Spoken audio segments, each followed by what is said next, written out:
بسم الله الرحمن الرحيم ألف لام ر كتاب أحكمت آياته ثم فصلت من لدن حكيم خبير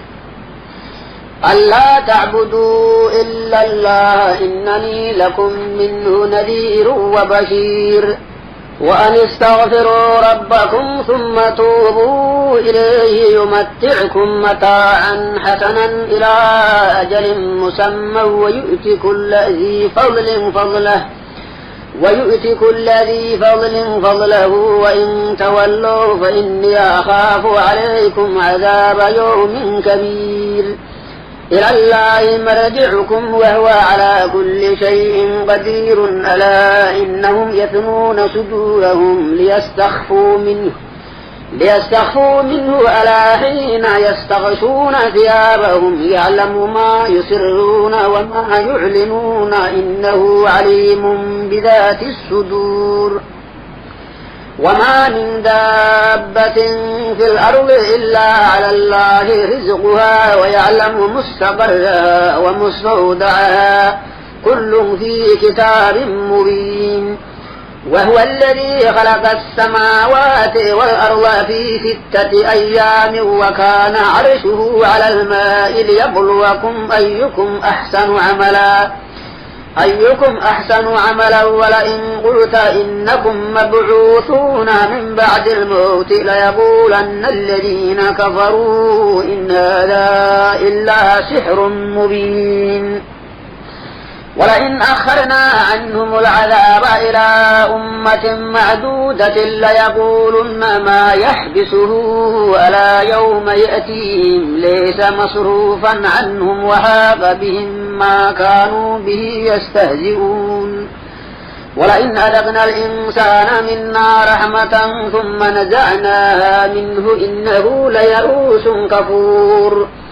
ولئن أذقناه نعماء بعد ضراء مسته ليقولن ذهب السيئات عني إنه لفرح فخور إلا الذين صبروا وعملوا الصالحات أولئك لهم مغفرة وأجر كبير فلعلك تارك بعض ما يوحى إليك وضائق به صدرك أن يقولوا لولا أنزل عليه كنز أو جاء معه ملك إنما أنت نذير والله على كل شيء وكيل أم يقولون افتريه قل فأتوا ب10 سور مثله مفتريات وادعوا من استطعتم من دون الله إن كنتم صادقين فإن لم يستجيبوا لكم فاعلموا أنما أنزل بعلم الله وأن لا إله إلا هو فهل أنتم مسلمون من كان يريد الحياة الدنيا وزينتها نوفي إليهم أعمالهم فيها وهم فيها لا يبخسون أولئك الذين ليس لهم في الآخرة إلا النار وحبط ما صنعوا فيها وباطل ما كانوا يعملون أفمن كان على بينة من ربه ويتلوه شاهد منه ومن قبله كتاب موسى إماما ورحمة أولئك يؤمنون به ومن يكفر به من الأحزاب فالنار موعده فلا تك في مرية منه إنه الحق من ربك ولكن أكثر الناس لا يؤمنون ومن أظلم ممن افترى على الله كذبا أولئك يعرضون على ربهم ويقول الأشهاد هؤلاء الذين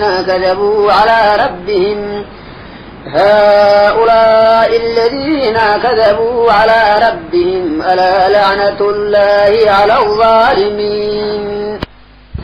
الذين يصدون عن سبيل الله ويبغونها عوجا وهم بالآخرة هم كافرون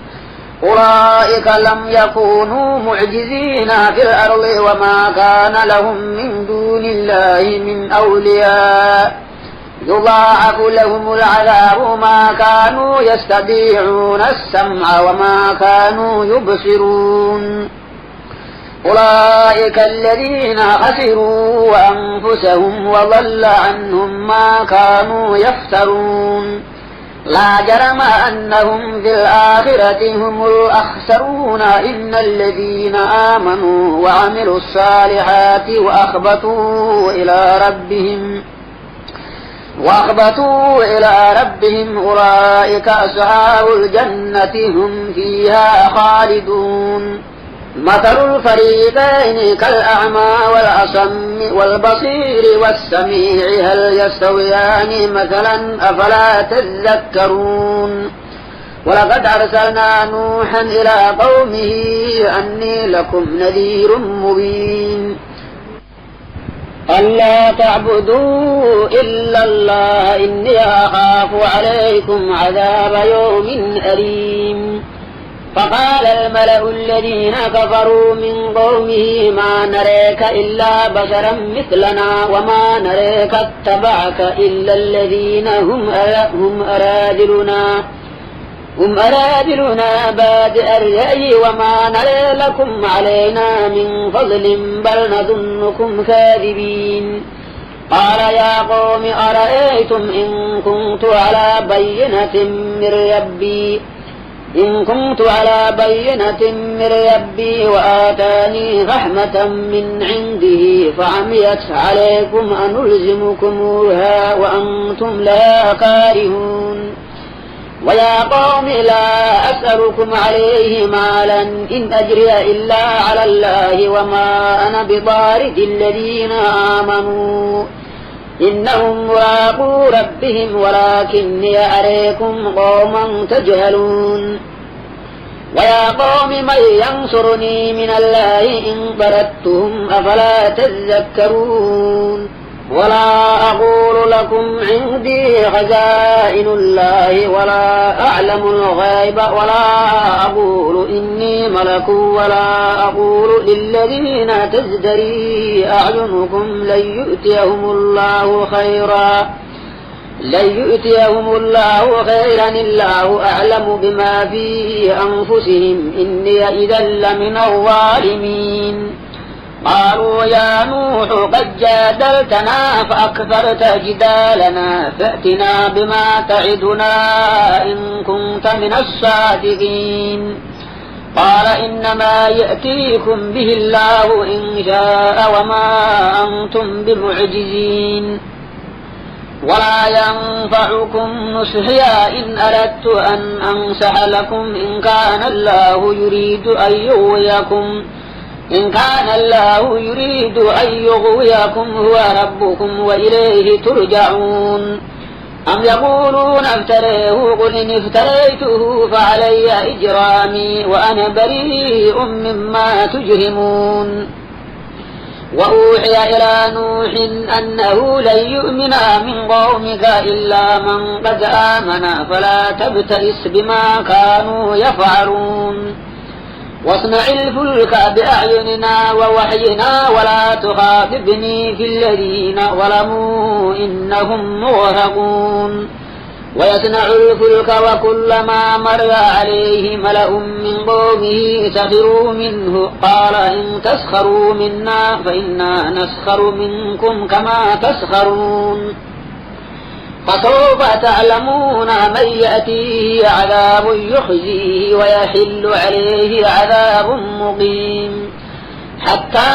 إذا جاء أمرنا وفارت النور قل نحمل فيها من كل زوجين اثنين وأهلك إلا من سبق عليه القول ومن آمن وما آمن معه إلا قليل وقال اركبوا فيها بسم الله مجريها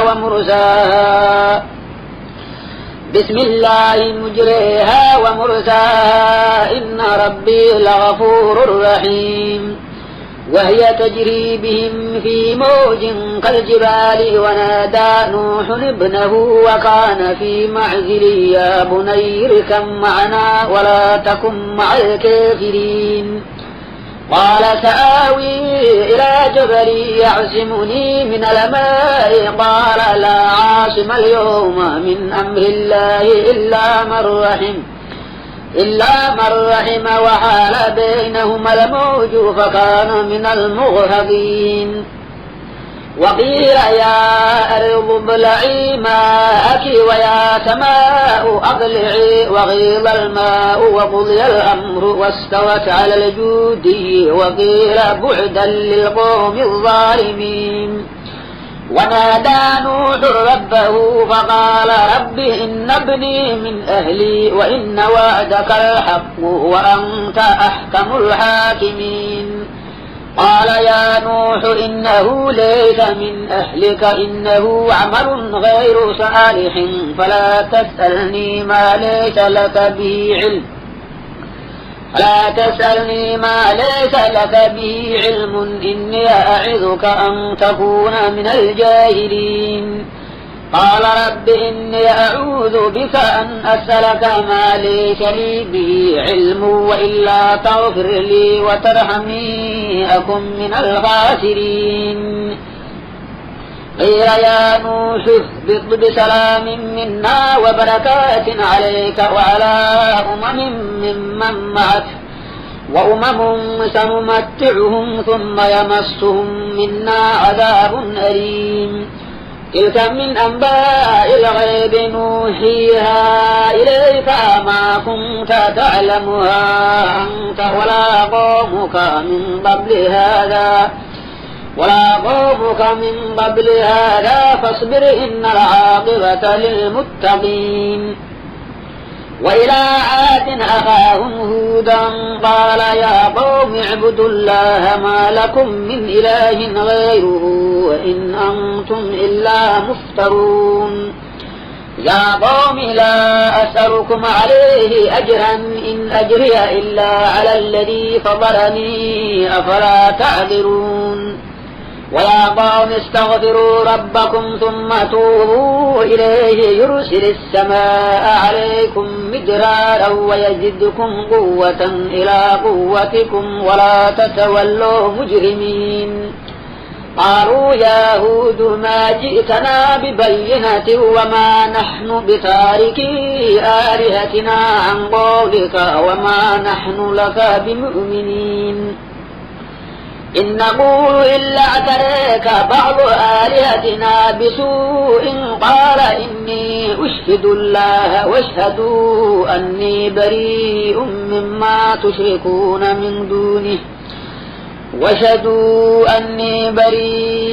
مما تشركون من دونه فكيدوني جميعا ثم لا تنظرون إني توكلت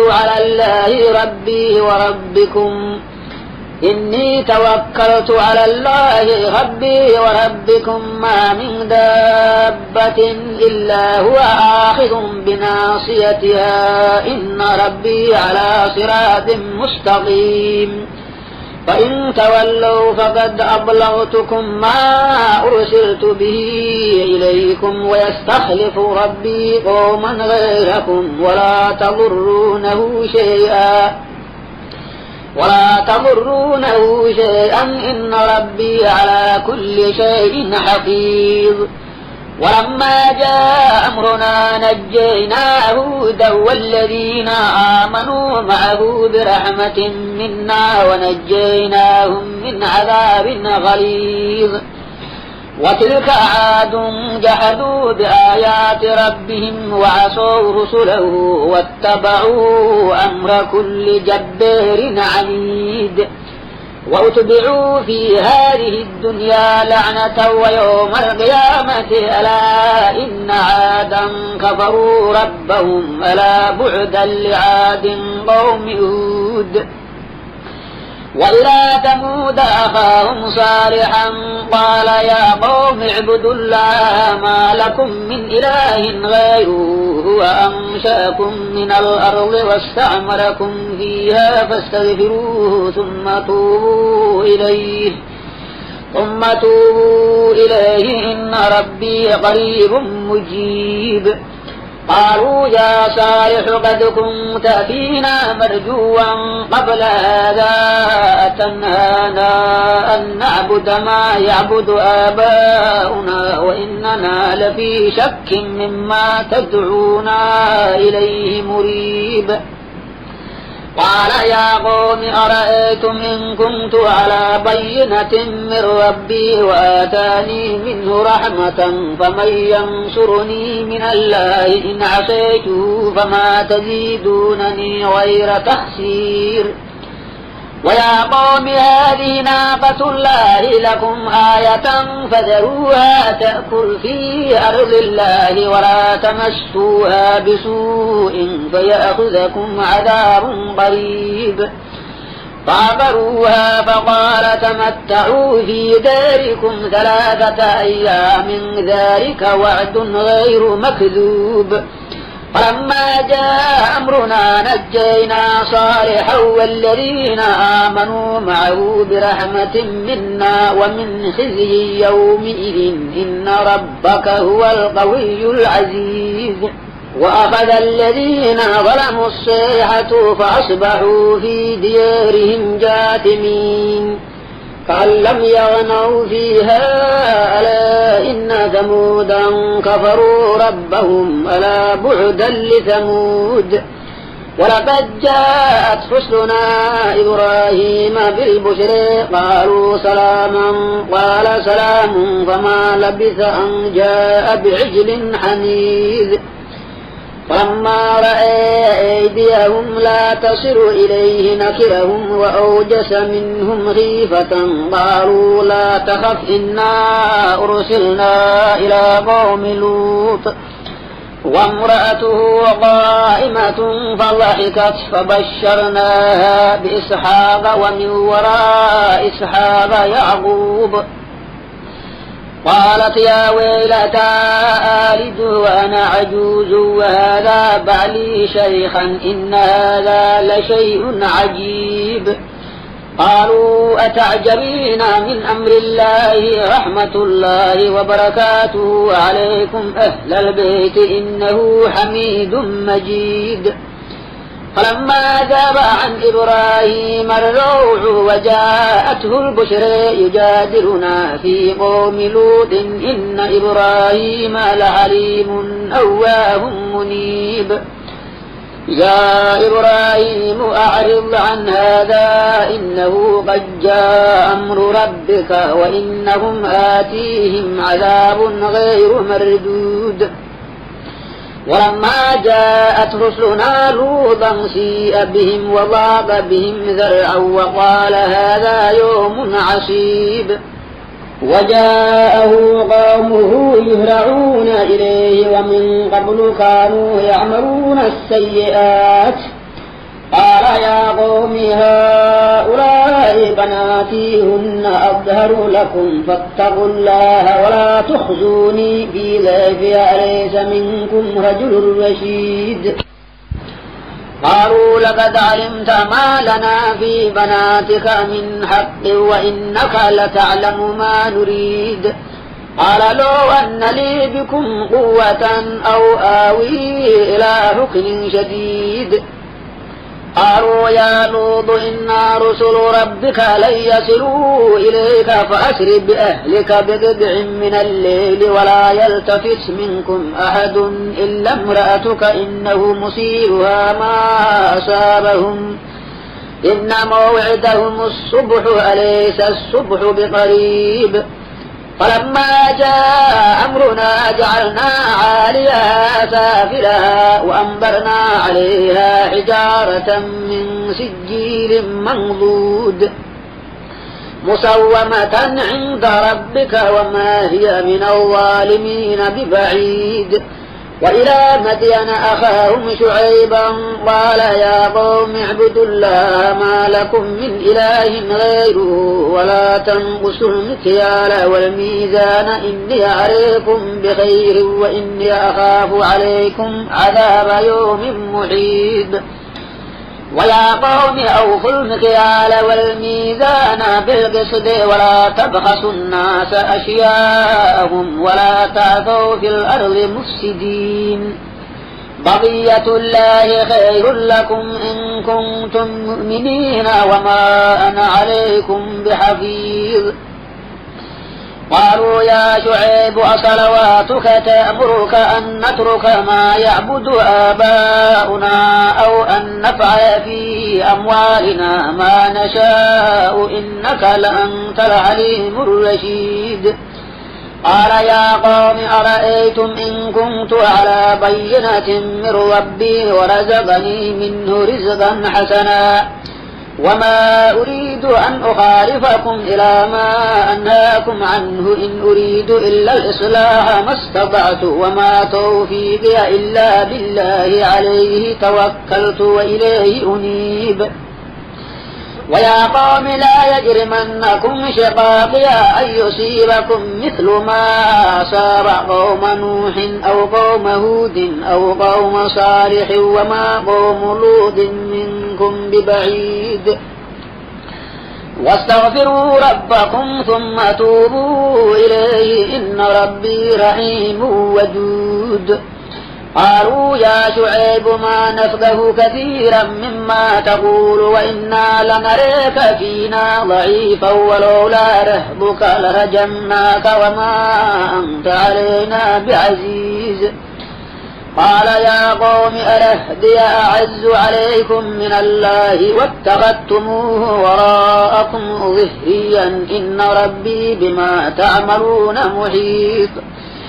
ويا قوم اعملوا على مكانتكم إني عامل سوف تعلمون من يأتيه عذاب يخزيه ومن هو كاذب وارتقبوا إني معكم رقيب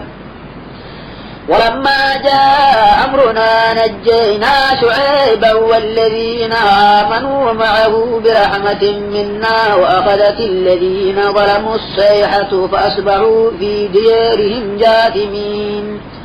كأن لم يغنوا فيها ألا بعدا لمدين كما بعدت ثمود ولقد أرسلنا موسى بآياتنا وسلطان مبين إلى فرعون وملئه فاتبعوا أمر فرعون وما أمر فرعون برشيد